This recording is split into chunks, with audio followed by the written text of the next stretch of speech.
dipersembahkan oleh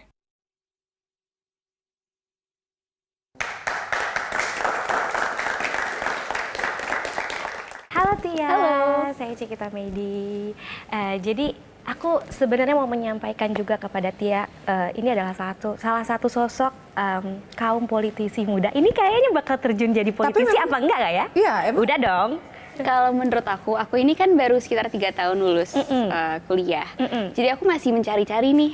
Sempat setahun di law firm, corporate law firm. Terus sekarang bagian kebijakan publik tentang substansi untuk kampanye gitu. Jadi menurut aku untuk menentukan karir saat ini, seperti teman-temanku banyak lainnya tuh masih nggak bisa memastikan gitu. Jadi untuk sekarang ada ketertarikan untuk bidang kebijakan publik. Cuman kayaknya aku butuh pengalaman dulu ya untuk menentukan gitu. Jadi langsung survei. Coba apa tadi? Apa tadi? Aku butuh pengalaman untuk menentukan masa depan aku nantinya. Gitu. Karena kalau kita melihat sosok dari Tia ini, kita tahu betul ini mirrornya Abah. Jadi di sini aku tuh pengen tahu apa sih perbedaannya? Apakah ada komunikasi antara Abah dan Tia? Wah, di zaman politisi papa seperti ini nih. Bahwa lebih banyak orang yang sekarang tuh peduli dengan gagasan-gagasan para capres. Dan itu hal yang menurut aku it's a very good thing karena memang yang dibawa capres itu kan bukan image-nya aja, tapi ya dia yang akan menentukan arah Indonesia 5 tahun ke depannya gitu. Jadi anak muda dan ketertarikan masyarakat terhadap itu menurut aku hal yang baik. Dan kalau aku pribadi sama Abah paling kan ngobrol-ngobrol ya Abah sama anak gitu kan. Iya. Cuman apa ya kayak Bah kayaknya lagi rame deh. Kayaknya itu lagi rame deh. Jadi cuman ngobrol-ngobrol aja dan Abah suka cerita sama aku juga suka cerita sama Abah. Tapi untuk substansi konkretnya itu kan dibahas bersama tim.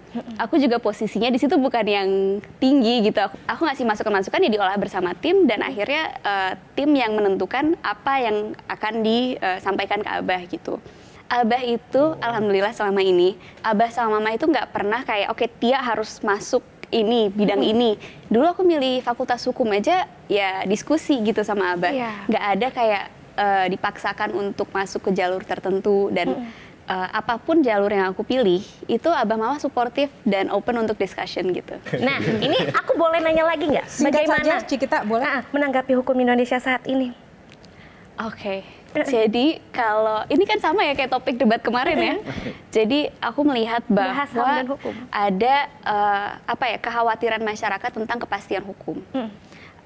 Bahwa itu tumpul ke atas, tajam ke bawah. Luar biasa. Kekhawatiran ini, ya masyarakat juga kan khawatir mau bicara takut kena UU ITE yang pasal karet, terus mau misalnya membuat bisnis, itu kan perlu kepastian hukum. Jadi itu salah satu topik yang menurut aku perlu diungkit di Pilpres kali ini. Dan juga yang insya Allah ada perubahan di bagian itu. Boleh, Baik. saya nanya. Tepuk tangan, nanti kita ulas lagi ya. Terima kasih, sudah mulai panas masuk ke ranah hukum dan juga nanti topik-topik di balik seorang Mutiara masih ada box lainnya kita bahas nanti. Sekarang box kedua, pilih nomor berapa Mutiara? Pilih nomor 6. Nomor 6, kita buka. Box nomor 6.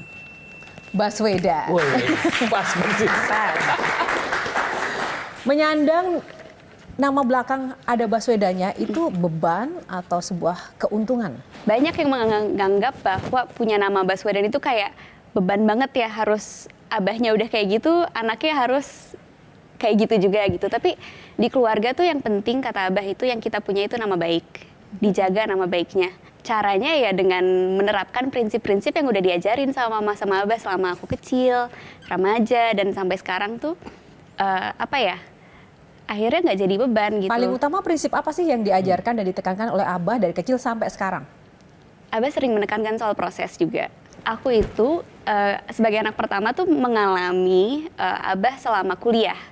Kuliah itu kan ya pas-pasan ya. Dulu kalau beli mainan harus mainan bekas. Terus ya maksudnya kan hidupnya juga nggak yang gimana-gimana banget gitu. Jadi akhirnya ngalamin itu dari Abah kuliah S3 sampai Abah ke Indonesia kerja, terus jadi rektor, abis jadi rektor Indonesia Mengajar, abis Indonesia Mengajar terus ada dikasih amanah jadi menteri, abis menteri gubernur, sekarang capres. Jadi aku ngelihat itu apa ya, pengalaman-pengalaman itulah yang membuat Abah siap untuk menghadapi apa yang Abah hadapi sekarang gitu. Jadi bukan tiba-tiba Abah lulus kuliah, terus langsung gitu Abah seperti sekarang. Aku ngelihat perubahannya juga gitu. Terus Abah bilang, ya itu nggak apa-apa, namanya juga itu proses belajar. Orang kalau mau jadi misalnya pimpinan di sebuah perusahaan, harus bisa ngalamin jadi bawahannya dulu. Jadi yang ngerjain perintilan-perintilan, justru di situ dia akan belajar banyak gitu. Dan ternyata benar juga, setelah melewati itu, looking back, yang aku rasakan itu kayak justru ngurusin perintilan-perintilan itu aku jadi bisa tahu bigger picture-nya gitu. Jadi nggak instan gitu, nggak bisa ya udah baca, udah tahu semuanya gitu. Abah kan punya power ya. Kenapa tidak digunakan dalam konteks pendidikan, pekerjaan, itu dimanfaatkan nggak? Jadi aku mencari sendiri, bantuan dari Abah itu diskusi, terus misalnya kayak mau wawancara tuh persiapannya kayak, bah aku harus siapin aja apa aja sih buat wawancara gitu. Kan ngobrol kayak sama orang tua aja. Misalnya untuk pendidikan pun aku dulu nggak dapet SNMPTN undangan. Jadi waktu itu sempat rame tuh kayak, kok anaknya Mendikbud tapi nggak langsung masuk gitu, kayak ya komentar-komentarnya macem-macem lah. Akhirnya ya udah kata Abah, ya udah usaha, ya udah habis itu belajar dikebut karena tadinya agak kepedean gitu.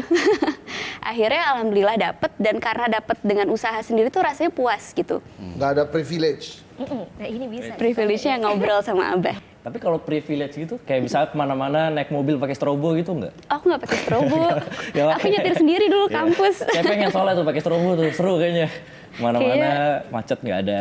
Untung lo bukan anak pejabat. Iya, emang Tuhan maha adil loh. Tuhan maha adil. Tapi sebenarnya bisa naik mobil, nyetir juga bisa. Cuman ya kalau lagi macet kan lebih enak naik MRT. Sebenarnya lebih karena praktis aja sih, dan untuk fasilitas itu fasilitasnya Abah.